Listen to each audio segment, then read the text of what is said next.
friends. Here we go. So yesterday, you guys should have listened to a recording of our new listening and learning unit, Colonial Towns and Townspeople. Remember that you learned about life on a farm in the country during colonial times? Who can raise their hand and tell me, what do you remember about life on the farm during colonial times? Ryan?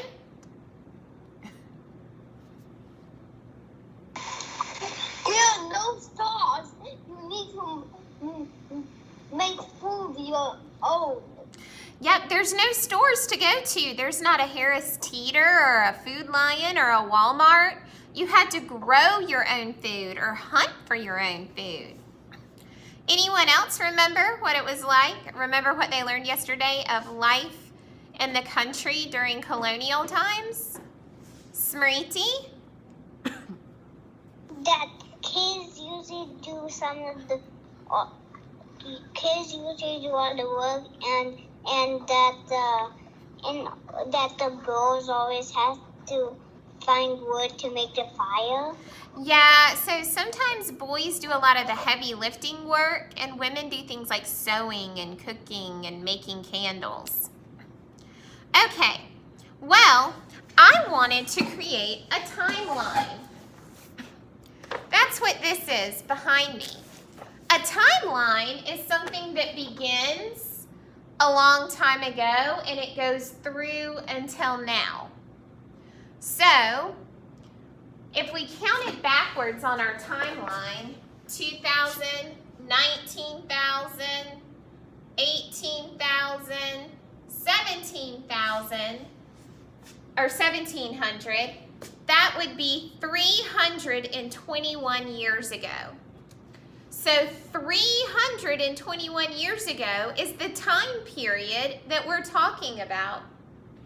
It talked a lot about chores for boys and girls long ago.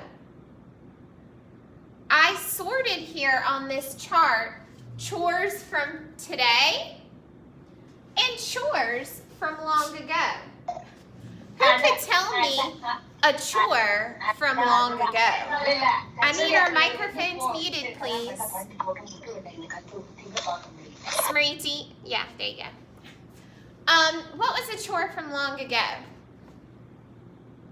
Who could tell me? Anya?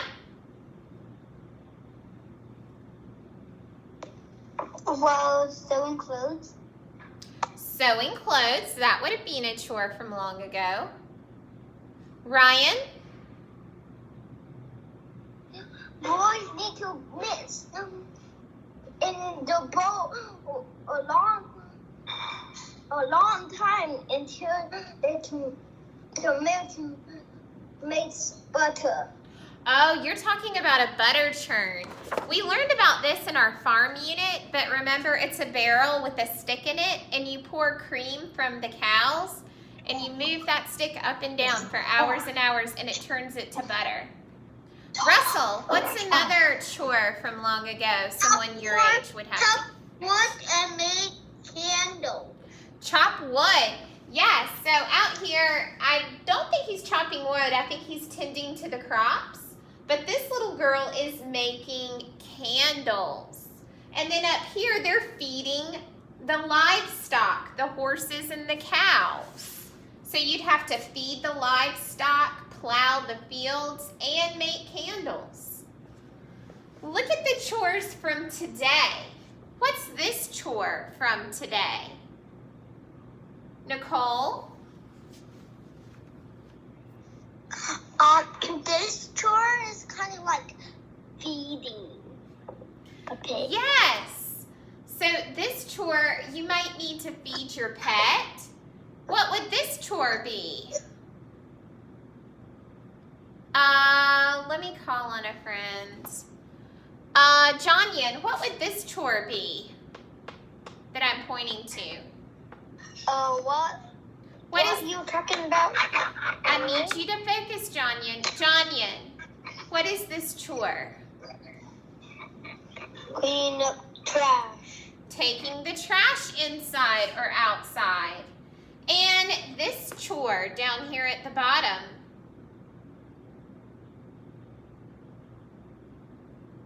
Russell?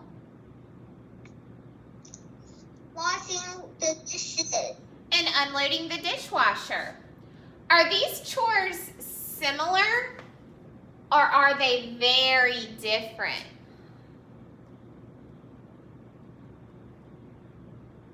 They're very different because 321 years has happened in between. So now we have things that are a lot easier for us to do as far as chores. Here's something else I want you to take a look at. This is a vocabulary word you're going to hear in your story. Down here the word is town. Town. A town is a small city. The town had many shops to visit. In the middle of the town was a square where speeches and performances were held and where people could have a picnic.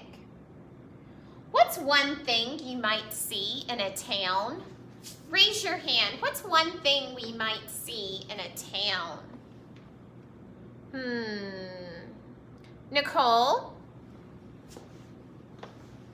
Maybe houses and trees. Well, these look like houses, but they're actually stores. In a town, you would find stores for shopping. That's what you would find in a town. You might say, I need to go to town to go to the shoe store to buy new shoes, or I need to go to town to go to the dress store to buy another dress. Another vocabulary word I want us to look at are townspeople. Townspeople. These women sitting here on the sidewalk are townspeople. Townspeople are expert workers who are very skillful at making one type of thing, such as bread, clothing, or shoes. So this townsperson might be a basket weaver. This townsperson might be a seamstress. You may be a blacksmith. Our purpose for listening today is people who lived in the country sometimes had to travel to town to get some things that they needed. Buying or trading for things by tradespeople could save time for a country family. Listen carefully to hear about the different types of tradespeople that lived and worked in colonial towns long ago. All right, let's take a look. If you and your family were going to the store or to the mall, how would you get there? Are we? Go to town. How would you get to the mall, though? How would you get there? Would you walk? Drive. You would drive. You would drive in a car, right? During colonial times, there were no malls, and visiting a store meant taking a trip to town. Trip to towns were rare.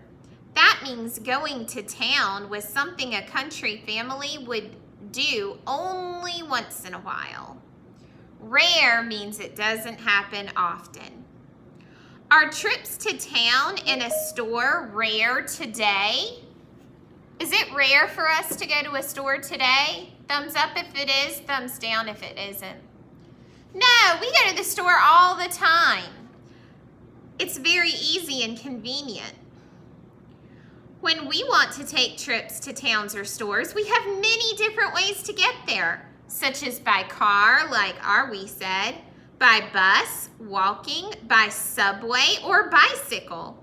Today, going to town can be an everyday event or something that happens almost every day. Every day is the opposite of rare. Trips for colonial town families were rare for many reasons. 300 years ago, there were no cars. There were no trains or buses.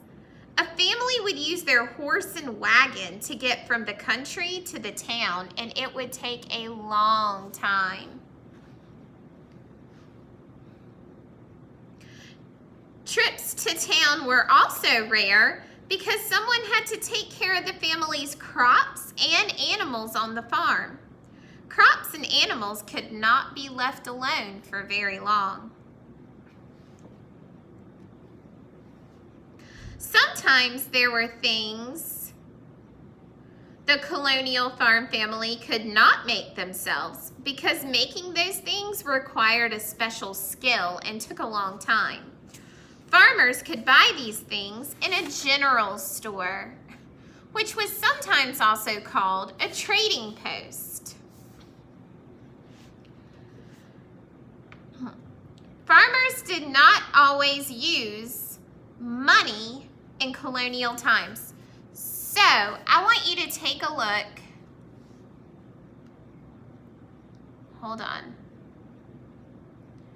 Here is a map of a town square.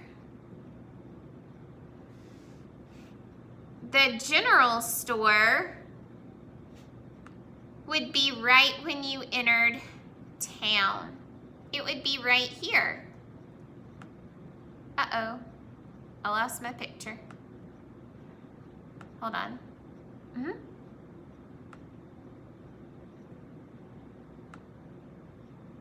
Let me fix it. Kate, Yes. why when you say your thing come off, is it why?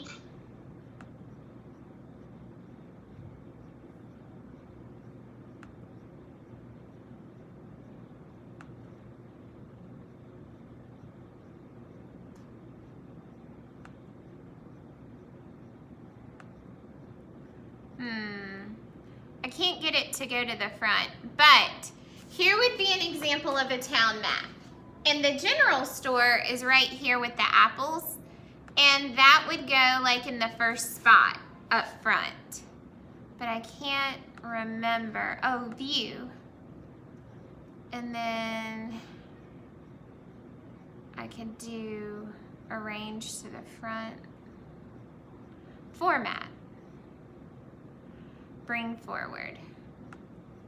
So, oops. Bring forward.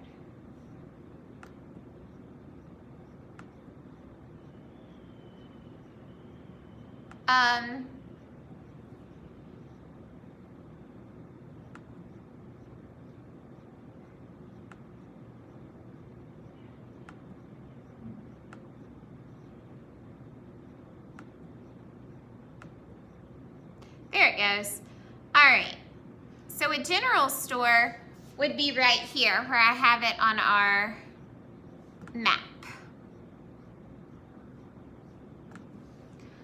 It would be right when you enter town, and it's where you can borrow and trade for things that you need.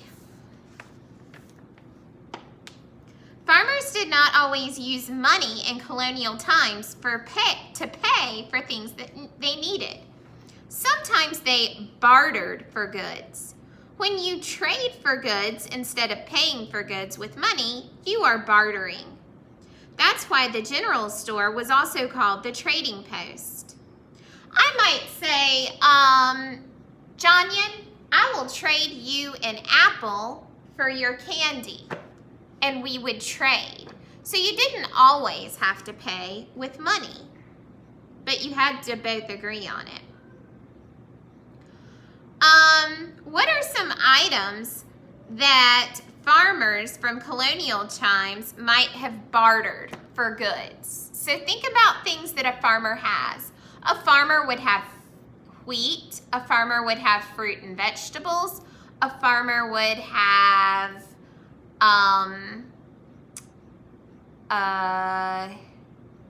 maybe animals. What could they barter or trade to get that they couldn't get on the farm? Estelle?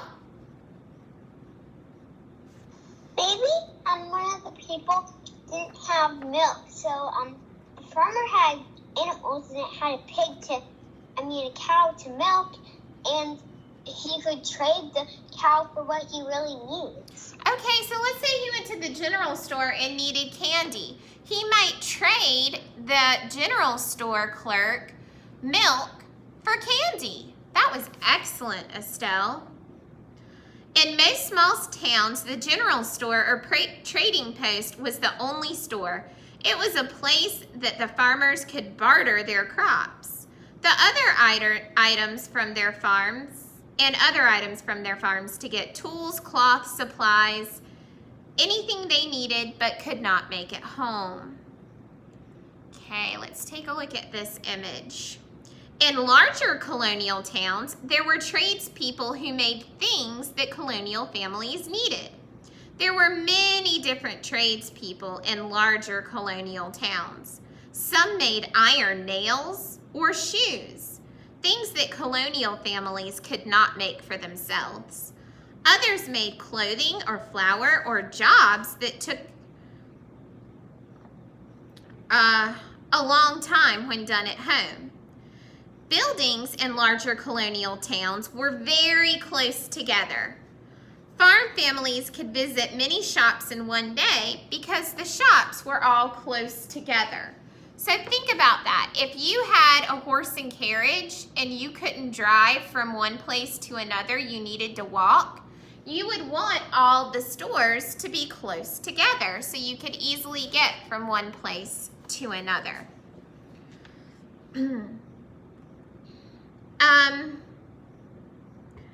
It was important for colonial farm families to be able to finish their trip to the town in one day because they had to get back to their responsibilities on the farm, such as caring for the animals and crops. Also, they would have to find a place to sleep in the town if they stayed overnight.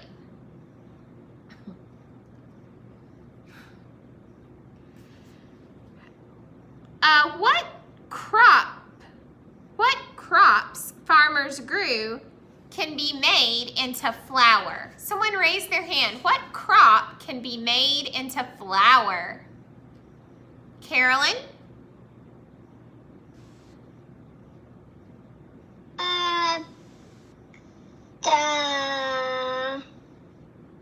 Think about the little red hen. She grew it and then she cut it. What did she grow? Wheat. Wheat. Yes, very good. Wheat and corn can be made into flour. This building is called a mill. A mill was a building where wheat or corn were ground, crushed into a fine powder between heavy stones to make larger amounts of flour. This is a water wheel. See the wheel? It's called a water wheel. Nicole or Estelle, honey, I need you paying attention. The water wheel turned the large stones inside the mill that ground the flour into wheat. We have a mill in Oak Ridge. It's called the Old Mill. It's on 68. It has a big red roof and a huge water wheel. You should try to go there if you could. I've seen it. I've seen a red mill. You should try to go. Me too. You should try to go inside and tour it. Me too when I go back home. Okay. I didn't go inside. Farmers would bring a load of wheat from their farm to be ground into flour by the miller. The farmer would take the flour home for his family to use to bake bread and cakes. There are more than 8 steps involved in making bread. That was a lot of work for colonial families. Think back to the little red hen. Think of all the steps she had to make. First, she had to plant the wheat. Then she had to cut the wheat. Then she had to grind the wheat. Then she had to make the flour, add the ingredients, and bake the bread. That is a long process.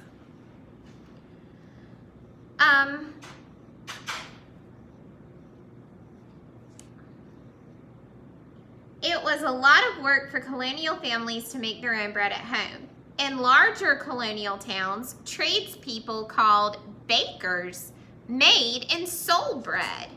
Why do you think colonial families would buy bread instead of making it themselves? How would that help them to buy bread instead of making it themselves? Russell? Making bread is very hard, so they buy bread they like to buy bread so they do not do all the hard work. Right, it's a lot easier and they won't have to put in as much hard work. They've got a lot of other things to do. Excellent. Another tradesperson's shop farmers might visit during their trip to town would be the hatter. What do you think a hatter makes? Raise your hand. What do you think a hatter makes? Smriti? Hats? Yep. Sometimes if farmers had extra money after selling their crops, they might buy their daughter a hat from the hatter. This farmer might also have gone to the dressmaker shop to buy a new dress for his daughter. Tradespeople who make dresses today are still called dressmakers. He might have also wanted to get a pair of shoes made at the cobbler shop. A cobbler is a tradesperson who makes and fixes shoes. Sometimes a cobbler is also known as a shoemaker. After the cobbler, the farmer might have visited the tailor to pick up a new shirt. A tailor is a person who makes or fixes clothing. Today, most people who visit a tailor go get their clothing fixed or to fit them better, or maybe even sometimes have new clothing made. The farmer needed more nails. If the farmer needed more nails, he could visit the blacksmith shop. The blacksmith was an important tradesperson who made things from iron that colonial families needed, but could not make by themselves. A blacksmith's shop, they might make things like horseshoes or nails and hammers, anything out of metal. What is something you noticed about colonial towns in this image? Look at this picture. What's something you noticed that's different than our towns from today? What's something you noticed that's different? Are we?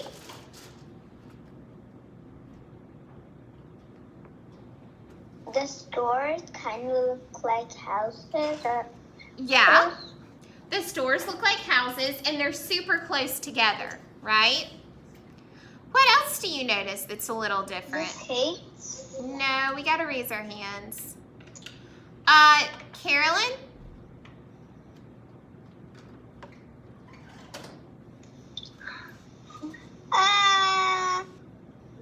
The clothes?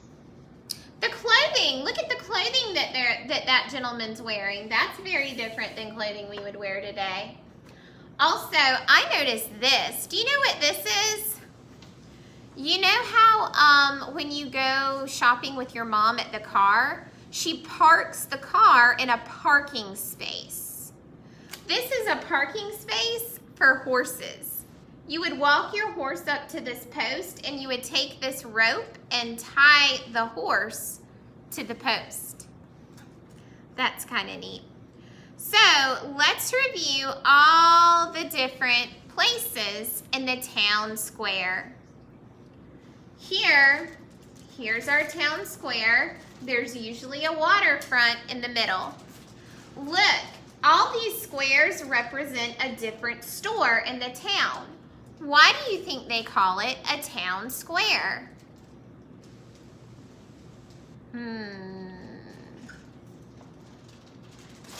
Ryan? Because it almost looks like a square. It's shaped like a square, yes. And it's almost like a square. Yep, it's just like a square. So inside this town square, there's many different shops. We're gonna sort these shops as we learn about them. But just for example, what might this shop be that has the picture of the bread? Whose shop is that? Are we? A bread shop? The baker. That's the baker's shop. Whose shop makes shoes?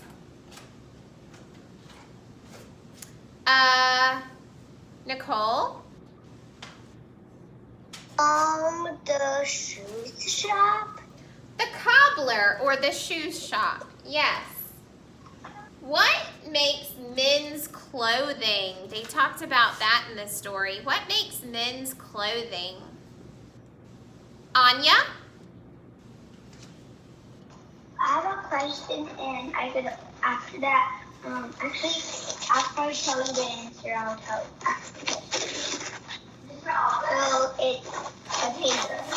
A tailor. A tailor makes men's clothing or helps it to fit them.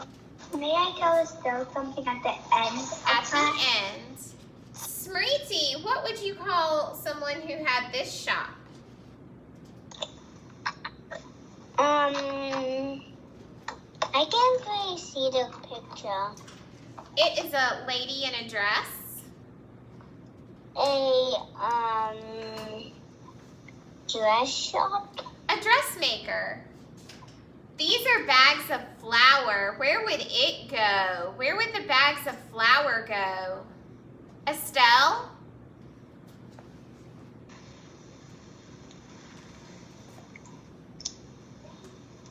To the flour store. To the mill. To the mill where the wheat can be ground into flour. This is a hat. Jonyan. Where would the hat go?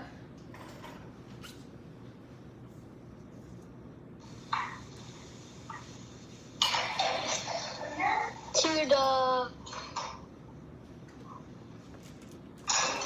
the Hatter. The Hatter store. Now this one has a little bit of everything. There's candy, there's apples, there's a little bit of everything. Do you remember what that store's called? Ryan?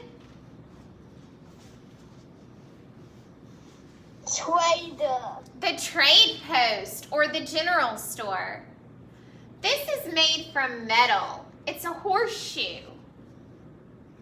What store would you go to buy those? A metal horseshoe.